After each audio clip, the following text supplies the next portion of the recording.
Hello friends, स्वागत आहे तुमचं GT इंजिनिअरिंग अकॅडमी या यूट्यूब चॅनलवर. अँड आज आपण इंजिनिअरिंग 2024चा न्यू पॅटर्नबद्दल डिस्कशन करणार आहोत. सो तुमचा पूर्ण पॅटर्न कसा असणार आहे, किती मार्क्सची एक्झाम असणार आहे, किती युनिट्स असणार आहेत, तुम्हाला एव्हरीथिंग आपण डिस्कस करणार आहोत. सो तर चॅनलवर जर नवीन असताल तर चॅनलला सबस्क्राईब करा, मित्रांसोबत शेअर करा अँड नोटिफिकेशन तुम्हाला येण्यासाठी बेल आयकॉन प्रेस करून ठेवा, कारण की या चॅनलवर all the previous year question पेपरचे सोल्युशन तुम्हाला भेटणार आहेत. So and one more good news is here की लवकरच येणाऱ्या 3-4 दिवसामध्ये आपण GT इंजिनिअरिंग अकॅडमी हे ॲप्लिकेशन लॉन्च करणार आहोत. सो तुम्ही ॲप्लिकेशनद्वारे सुद्धा भरपूर गोष्टी फ्री मटेरियल तुम्ही ॲक्सेस करू शकतात अँड बरेच काही कोर्सेस पण त्या ठिकाणी लॉन्च होणार आहेत. So stay tune for that. And आता आपण व्हिडिओला स्टार्ट करूयात.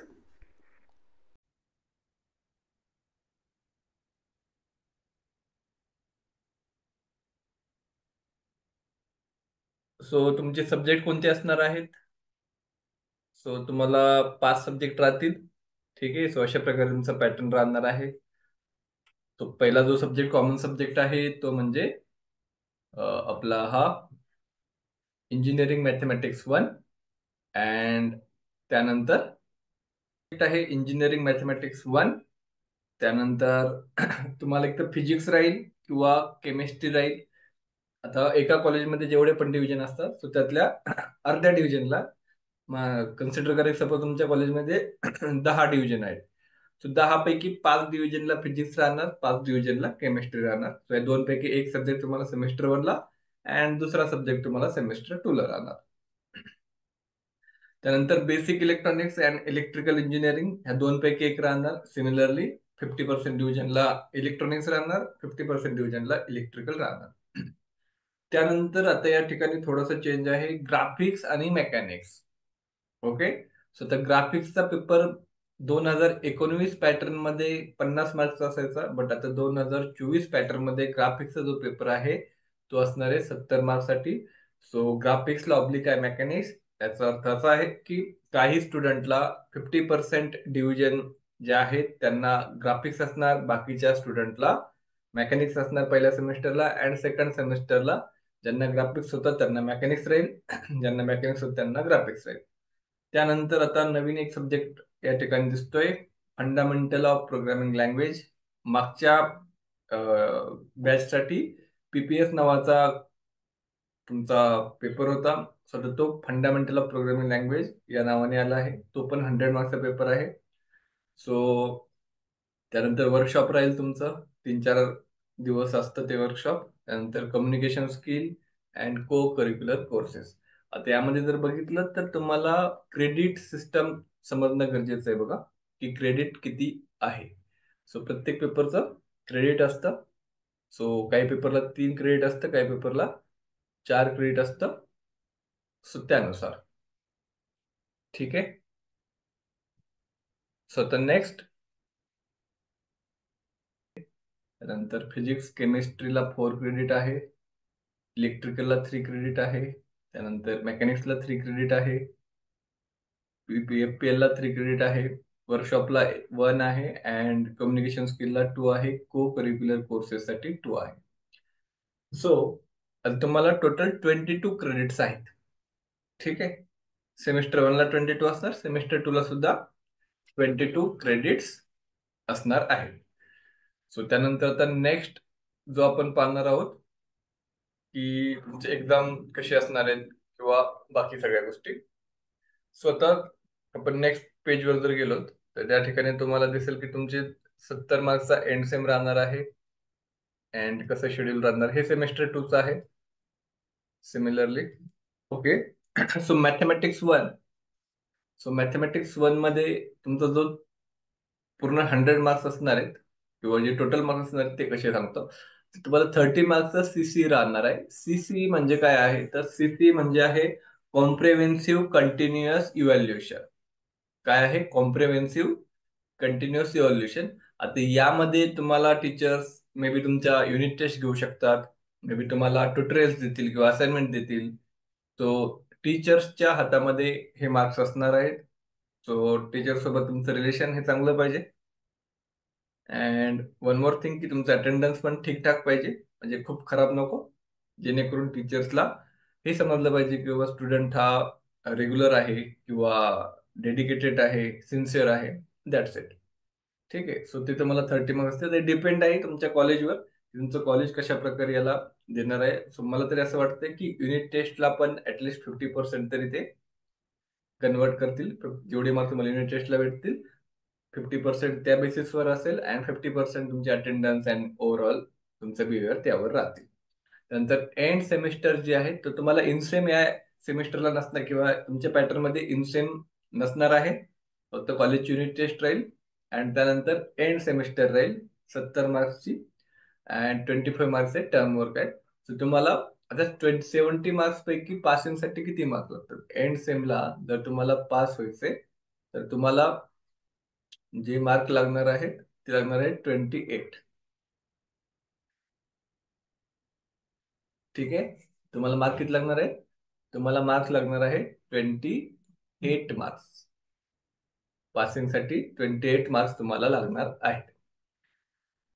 म्हणजे इंजिनिअरिंगची जी पासिंग असते ती 40%, 70 मार्क्सचे 40% होतात 28, 100 मार्क्सचे 40% होतात 40. That's it. सो आता जर तुमचा जर पूर्ण कोर्स बघितला आपण की कोणकोणते युनिट्स आहेत, काय काय असेल. सो तुम्हाला आता 5च युनिट आहेत. सो जरी ते 5 युनिट दिसत असले तुम्हाला तरी सुद्धा तुमचा जो सिलेबस आहे तो मागचाच आहे. फक्त थोडेसे काही पॉइंट्स आहेत ते कमी पण नाही बोलू शकत मी, आहे तेवढेच आहेत. फक्त त्याला थोडंसं मर्ज केलेलं आहे. आता काय मर्ज केलेलं आहे ते पाहूयात आपण. तर तुमचा युनिट 1 जो आहे तो आहे सिंगल व्हेरिएबल कॅल्क्युलस. सो यामध्ये तुमचं नेम चेंज झालंय. सो तुम्हाला रोल्स थेरम आहे जे की 12th मध्ये झालं असेल. मेन व्हॅल्यू थेरम आहे, टेलर सिरीज आहे, मॅक्लरन सिरीज आहे, इनडिटर्मिनेट फॉर्म्स आहे, एल हॉस्पिटल रूल म्हणजे लिमिट्सचे क्वेश्चन्स आहेत. सो हा एक आहे. त्याबरोबर नेक्स्ट फोरियर सिरीज हा जरा टफ पार्ट आहे. त्यामध्ये सिंपल हार्मोनिक अनालिसिस हा इझी पार्ट आहे and application of problems in engineering and full range and half range series. So यामध्ये तुम्हाला इंटिग्रेशन जमायला पाहिजे तर तुम्ही हा चांगल्या प्रकारे करू शकता. इंटिग्रेशन डेरिव्हेशन दोन्ही लागणार हाफ रेंज मध्ये. सो मागच्या पॅटर्न मध्ये हा जो युनिट 1 आहे तो युनिट 1 अँड 2 मध्ये डिवायडेड होता. सो वरचे जे पार्ट आहे पूर्ण तो युनिट 1 मध्ये असायचा, फोरियर सिरीज पूर्ण युनिट 2 मध्ये असायचा. तर त्याला मर्ज केलेला आहे, तो पूर्ण मिळून एकच युनिट झालेला आहे. ठीक आहे. नंतर बाकी पार्शियल डिफरन्शिएशन आहे. सो यामध्ये पण तुमचे जे मेन मेन क्वेश्चन असणार आहेत ते म्हणजे युलर्स थेरम राहणार, the partial derivative of composite function and total derivative of independent variables. हे 3 इम्पॉर्टंट पॉइंट्स राहतील तुमचे. त्यानंतर युनिट नंबर 3 मध्ये जॅकोबियन असणार आहे. याला ऍप्लिकेशन ऑफ पार्शियल डिफरन्शिएशन सुद्धा आपण बोलू शकतो. सो जॅकोबियन मध्ये पण भरपूर पॉइंट्स आहेत, जसं की जॅकोबियन अँड इट्स ऍप्लिकेशन आहे. एरर्स अँड अप्रॉक्सिमेशन हा इझी टॉपिक असतो. मॅक्झिमम मिनिमम पण ठीकठाक इझी टॉपिक आहे. नंतर Lagrange's method and application to problem in engineering. So हे सगळे टॉपिक असणार. त्यानंतर सगळ्यात इझी जो आहे त्यामध्ये तुम्हाला डेरिव्हेटिव्ह वगैरे काही करायची गरज नसते, तो म्हणजे मॅट्रिक्स वाला पार्ट. तर ते पण युनिट 4 मध्ये आहे. Rank of matrix, row find करायचा असतो तुम्हाला. नंतर linear dependence, independence, orthogonal transformation हा एक इझी असतो and system in linear equation. So हे 3 मेन टॉपिक असतात, त्यावरच एक्झाम्पल येतात. लिनियर और लिनियर वर एक क्वेश्चन राहतो, डिपेंडन्स इंडिपेंडन्स वर एक क्वेश्चन राहतो, ऑर्थोगोनल वर एक क्वेश्चन राहतो. सो अशा प्रकारचे 3 क्वेश्चन जनरली विचारतात. सो लास्ट वाला जो आहे तो पण सेमच याच्यासारखा आहे. यामध्ये आयगेन व्हॅल्यू आयगेन वेक्टर्स आहे, नंतर कॅली हॅमिल्टन थेरम आहे, डायगोनलायझेशन ऑफ मॅट्रिक्स आहे. सो हे 3 पॉईंट जरी तुम्ही चांगले केले तरी सुद्धा तुमचे पूर्ण मार्क्स या ठिकाणी कव्हर होत आहेत. सो हा झाला. म्हणजे थोडक्यात जर मॅथमॅटिक्स 1चा सिलेबस मध्ये काहीही चेंज झालेला नाहीये. मागच्या वेळेस 6 युनिट होते, ह्यावेळेस 5 युनिट आहेत. फक्त पहिले 2 युनिट जे होते त्याला मर्ज केलेलं आहे. 2 युनिटला मिळून एकच युनिट केलेलं आहे. एवढाच चेंज आहे. सो आता तुम्हाला जास्त अभ्यास करावा लागणार आहे as compared to previous year batch. का ते सांगतो. मागच्या वेळेस 6 युनिटला 2 इनसेम आणि यामध्ये हे केलं होतं. त्यांची इनसेम असायची आणि त्या प्लस एंड सेम असायची.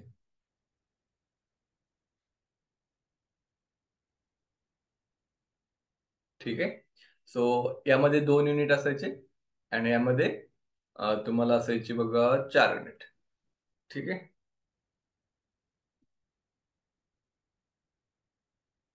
2 युनिट आणि 4 युनिट असायचे तुम्हाला.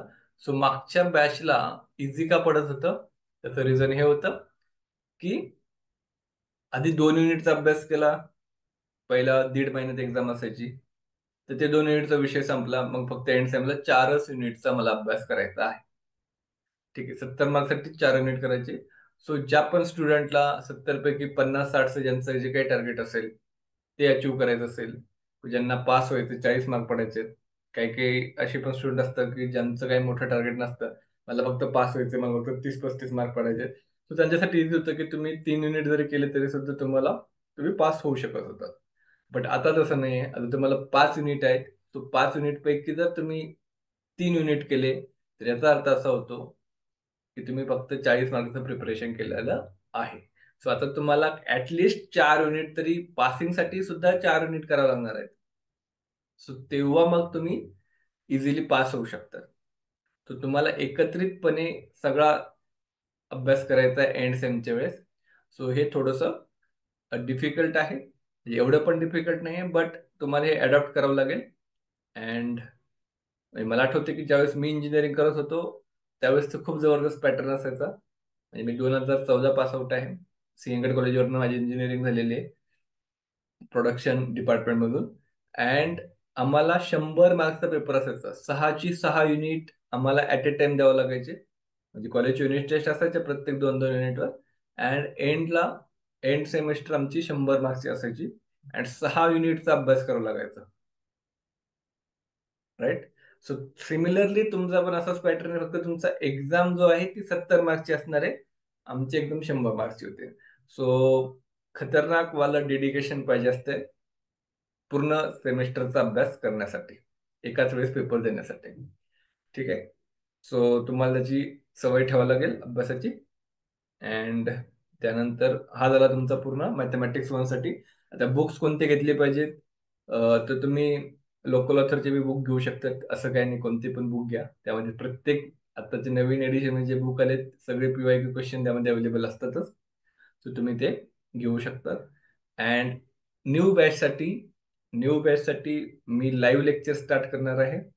जसे तुमचं कॉलेज स्टार्ट होईल अराउंड 25 तारखेच्या आसपास मी लाईव्ह लेक्चर स्टार्ट करणार आहे. सो जे काही स्टुडंट इंटरेस्टेड असतील मी या ठिकाणी नंबर देतोय, तुम्ही त्यावर व्हॉट्सअप करू शकतात, कॉन्टॅक्ट करू शकतात. ठीक आहे. सिंहगड कॅम्पसला ऑफलाईन क्लासेस पण आहेत अँड ऑनलाईन पण असणार आहे. सो 3-4 दिवसामध्ये ऍप्लिकेशन लॉन्च होईल अँड तुम्ही ऍप्लिकेशन डाउनलोड करून लाईव्ह कोर्स परचेस करू शकतात. आणि त्याची फीस पण खूप काही नसणार आहे. So live lectures plus recorded lecture दोन्ही तुम्हाला भेटणार आहेत त्या ठिकाणी. अँड त्याची फीस जी असणार आहे ही खूपच कमी असणार आहे. जस्ट 1800 असेल, 1800 रुपये. त्यामध्ये तुम्हाला लाईव्ह अँड रेकॉर्डेड दोन्ही सुद्धा भेटणार आहेत. सो कोणकोणते असणार आहेत सब्जेक्ट, तर फर्स्ट इयरचे 4 सब्जेक्ट आहेत. सध्या तर तुम्हाला 3च असतील, M2 ते नसेल तुम्हाला. नवीन बॅचसाठी तो सेकंड सेमिस्टर येईल. सो मॅथमॅटिक्स 1, त्यानंतर BEE म्हणजेच इलेक्ट्रिकल, त्यानंतर मेकॅनिक्स. सो हे 3 सब्जेक्टचे लाईव्ह लेक्चर स्टार्ट होतील 25 पासनं. अँड सुरुवातीला काही डेमो लेक्चर्स पण असतील, तर तुम्ही डेमो लेक्चर बघू शकता. अँड ज्यांची पण कोर ब्रँच आहे मेकॅनिकल, सिव्हिल, इलेक्ट्रिकल, तर इलेक्ट्रिकल तर ठीक आहे, बट मेकॅनिकल आणि सिव्हिल त्यांनी मेकॅनिक्सचा चांगला अभ्यास करणं गरजेचं आहे. कारण की सेकंड इयरला तुम्हाला मेकॅनिक्स हा तुमचा शेवटपर्यंत सोबत असणार आहे. ठीक आहे. तर तुम्हाला त्याची काळजी घ्यायची आहे, तेव्हा तुम्हाला चांगले मार्क्स थ्रूआउट भेटतील. ठीक आहे. सो आता हे झालं मॅथमॅटिक्स 1चं. तर आपण मेकॅनिक्सचं पण बघूयात की काय सिलेबस आहे. सो याच्यामध्ये आता युनिट 1 मध्ये जर तुम्हाला जरा जबरदस्त प्रकारे तुम्हाला युनिट 1 युनिट 2 मध्ये स्टडी करावा लागणार आहे. सो तुम्हाला युनिट 1 मध्ये elementary concept and DC circuit आहे. त्यामध्ये किर्चॉफ्स लॉ आहे, नेटवर्क सोल्युशन आहे, सुपरपोजिशन थेरम सुद्धा आहे, जो की थोडं समजणं क्रिटिकल राहतं, पण प्रॅक्टिस थ्रू तुम्हाला येऊ शकतं. त्यानंतर युनिट 2 जो आहे, वापस मी सांगेल की लास्ट टाइम इन सेमला जे युनिट 1 युनिट 2 मध्ये होतं ते पूर्ण कंबाईन करून युनिट 2 आलेलं आहे. So magnetic circuit, electromagnetic induction, हे 2 चॅप्टर आहेत त्यामध्ये. त्यानंतर तुमचं एसी फंडामेंटल्स आहे, हा ऍज इट इज आहे. नंतर एसी सर्किट आहे, हा पण पूर्ण युनिट ऍज इट इज आहे. अँड युनिट 5 मध्ये काही चेंजेस झाले, सो काही सिलेबस जो आहे तो रिड्यूस केलेला आहे. सो युनिट 6 हा थोडासा इझी कन्सेप्ट, म्हणजे थोडासा कमी. युनिट 5 हा थोडासा कमी स्टडी करण्याची गरज आहे, त्यामध्ये जास्त तुम्हाला टॉपिक्स नाही आहेत. सो हा झाला इलेक्ट्रिकलचा. मॅक्सिमम स्टुडंटचा इलेक्ट्रिकल हा बॅक राहतो, कारण की त्यामध्ये न्यूमरिकल जास्त असतात, थेरी खूप कमी येते. ठीक आहे. सो इलेक्ट्रिकलचा तुम्ही 12चा जास्त अभ्यास केलेला नसतो, सो त्यामुळं तुम्हाला या ठिकाणी थोडासा डीप मध्ये अभ्यास करणं गरजेचं आहे. सो त्याचं तुम्हाला त्या प्रकारे तयारी करायला पाहिजे. त्यानंतर so fundamental concept and principle, force system, resultant of concurrent force system, Varignon's theorem, moment, parallel force system, couple. And हा इथपर्यंत होता तुमचा युनिट 1 मागच्या वेळेस. आता युनिट 2 जिथे नवीन इंट्रोडक्शन स्टार्ट केले बघा पुन्हा. सो यामध्ये centroid and moment of inertia हे 2 पॉइंट आहेत. मागच्या वेळेस यामध्ये आणखीन एक पॉइंट असायचा फ्रिक्शनचा, बट तो रिड्यूस केलेला आहे, आणि त्याऐवजी काहीच नाही तर हे 2 मिळून आपण मला एक युनिट केलेला आहे फोर्स सिस्टम. बट हा इझी आहे, एवढं काही अवघड नाही. मेकॅनिक्स मध्ये जर तुम्ही प्रॅक्टिस केली, चांगले कन्सेप्ट समजून घेतले, तर मेकॅनिक्स मध्ये तुम्ही स्कोअर सुद्धा करू शकता. बट त्यासाठी तुम्हाला proper understanding and proper practice पाहिजे आहे. ठीक आहे. तर तुम्ही जे सब्जेक्ट अवघड म्हणतात त्या सब्जेक्टला तुम्ही स्कोअर पण करू शकता, जर तुम्ही त्या डायरेक्शनने जर विचार केला तर. नंतर इक्विलिब्रियम आहे, त्यामध्ये बीम, टाइप्स ऑफ ट्रसेस, नंतर equilibrium of 2 4 3 4 principle, free body diagram. So हा एक इंटरेस्टिंग तुमचा युनिट राहणार आहे. त्यानंतर युनिट नंबर 3 मध्ये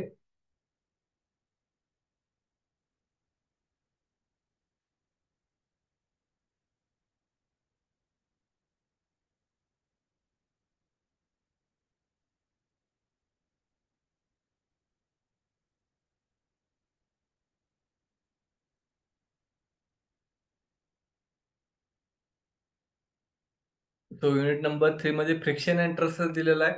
सो फ्रिक्शन मध्ये बरेच आहेत. स्लाइडिंग फ्रिक्शन आहे, रोलिंग फ्रिक्शन आहे, coefficient of friction, angle of repose, angle of friction, cone of friction, नंतर बेल्ट फ्रिक्शन, लॅडर फ्रिक्शन. तो फ्रिक्शनचे भरपूर टाइप्स आहेत. अँड ट्रसेस, सो ट्रसवाला इझी कन्सेप्ट असतो, इझी क्वेश्चन असतो त्यामध्ये.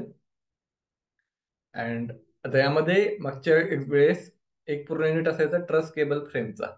सो ह्या पॅटर्न मध्ये तुम्हाला फ्रेम पण नाही आणि केबल पण नाही. 2 पॉईंट तुमचे रिड्यूस केलेले आहेत. सो मेकॅनिक्स मध्ये बऱ्यापैकी रिडक्शन आहे. युनिट 5 ऍज इट इज जसा मागचे पॅटर्न होता सेम तसाच आहे. यामध्ये रेक्टिलिनियर मोशन, त्यानंतर uniform acceleration, gravitational acceleration, curvilinear motion, motion of projectile म्हणजे प्रोजेक्टाईल मोशन, आणि नॉर्मल टँजेन्शियल कंपोनंट, हे 4 मेन टॉपिक असतात. सो ते पूर्णचे पूर्ण ऍज इट इज आहे. आणि युनिट 5 मध्ये तुमचा Newton's law of gravitation, Newton second law of motion, rectilinear curvilinear motion, conservative non conservative forces, work energy principle, impulse momentum, हे as it is ठेवलेलं आहे. सो मेकॅनिक्स मध्ये जर तुम्ही प्रॅक्टिस केली तर तुम्ही स्कोर करणार, जर अंडरस्टँडिंग नाही केली, प्रॅक्टिस नाही केली, तर तुमचा हा 2 वेळा 3 वेळा बॅक लागेल. ठीक आहे. सो मला आठवते की माझ्याकडं क्रिटिकलचे भरपूर स्टुडंट होते. मेकॅनिक्स हा जर अभ्यास नाही केला तर सगळ्यात जास्त फेल करणारा सब्जेक्ट मेकॅनिक्स आहे. सगळ्यात जास्त स्टुडंट फेल होतात. ठीक आहे. सो आता त्यावर आणखीन आपण व्हिडिओ बनवणारच आहे की बाबा ऑल क्लिअर कसं व्हायचंय किंवा विदाऊट एटीकेटी इंजिनिअरिंग कशी पास केली पाहिजे. कारण की मी एकाही सब्जेक्टमध्ये फेल झालेलो नाही इंजिनिअरिंग करत असताना. भरपूर वेळेस 40 वर काही पेपर निघालेले आहेत, बट फेल नाही झालेलो कधी. सो आपण काय स्ट्रॅटेजी यूज केली पाहिजे, कसा अभ्यास केला पाहिजे, त्यावर आणखीन व्हिडिओ आपण बनवणारच आहोत. सो आज हा इंट्रोडक्शन व्हिडिओ होता, ज्यामध्ये आपण सिलेबस पाहिला अँड तुमचं काय मार्किंग स्कीम वगैरे असेल ते पाहिलं. सो तुमचा सब्जेक्ट वाईज आपण स्ट्रॅटेजीचे व्हिडिओ पण बनवणार आहे. सो चॅनलला सबस्क्राईब करून ठेवा, मित्रांसोबत शेअर करा, आणि जे कुणी लाईव्ह लेक्चरसाठी इंटरेस्टेड असेल त्यांनी व्हॉट्सअपला कॉन्टॅक्ट करा. So that's it from my side. भेटूयात आपण नेक्स्ट व्हिडिओमध्ये. थँक्यू सो मच हा व्हिडिओ पाहिल्याबद्दल.